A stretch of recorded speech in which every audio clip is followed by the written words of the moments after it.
Hey guys, wanted to take a few short minutes just to talk quickly about how to make your journals that you are writing even more amazing. We're having you pretend that you are a cowboy on the cattle trail and write two different journals about your experiences and your journeys and your adventures. And so, this book today that we had read to us, the Black Cowboy Wild Horses book, just does such a great job helping the reader to visualize what this cowboy is seeing. And so I pulled a few examples from our book today and wanted to just highlight these.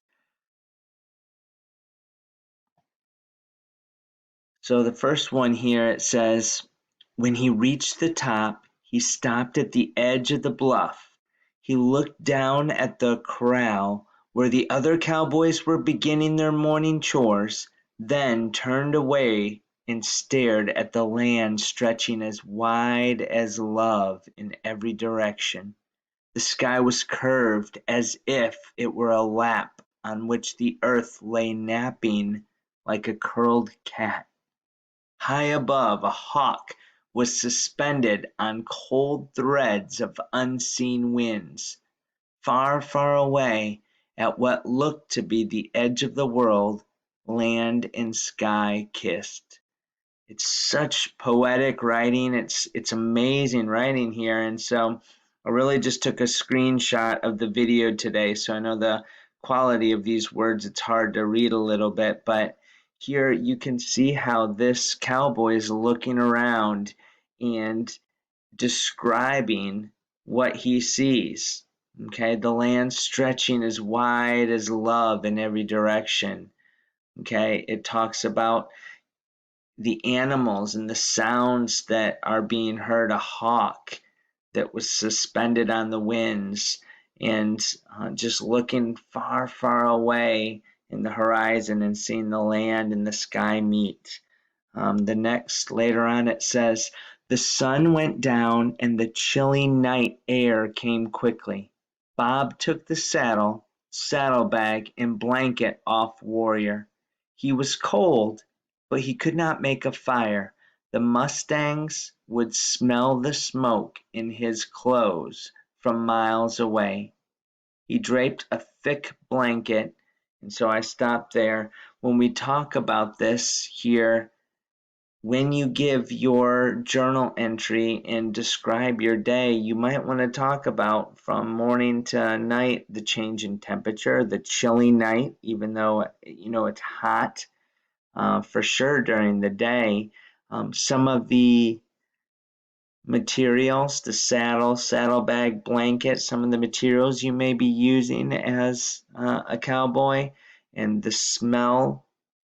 Talked about, once again, the smell of smoke. Anytime you can add sensory language with the senses is so important to help the reader visualize and be part of the story. Just a few more ideas here. Lightning flickered from within them like candle flames shivering in a breeze. Bob heard the faint but distinct rumbling of thunder. Suddenly lightning vaulted from cloud to cloud across the curved heavens. Listen, if you want to borrow the idea of being on this journey in your journal, and all of a sudden a storm comes through and you're describing the winds picking up, the breeze, the rumbling of the thunder, the lightning. These are the kind of things that you can borrow and put into your own words how you would describe this, but these are the kind of things, once again, that make your journal more real and seem like it's an experience that you are writing about and trying to help us understand what it looks like because we weren't there. But in journals, a lot of times, primary sources, we get to know what it was like by not only just the feelings that the writer has, but also visualizing based on their descriptions. Last one here. Finally, the rain slowed and then stopped. The clouds thinned, and there, high in the sky, the moon appeared as white as grief. Bob slept in the saddle while Warrior grazed on the wet grasses.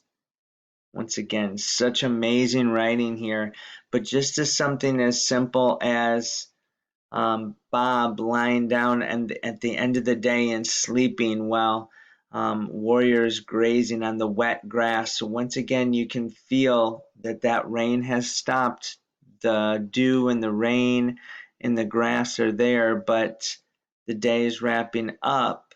And just that texture, that feeling of wet grass, it makes the story more realistic.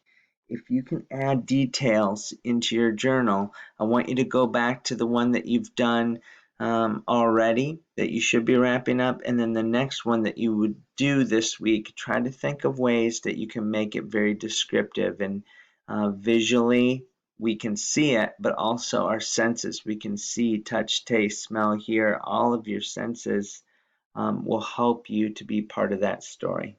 All right? So good luck writing. I know you guys will do great.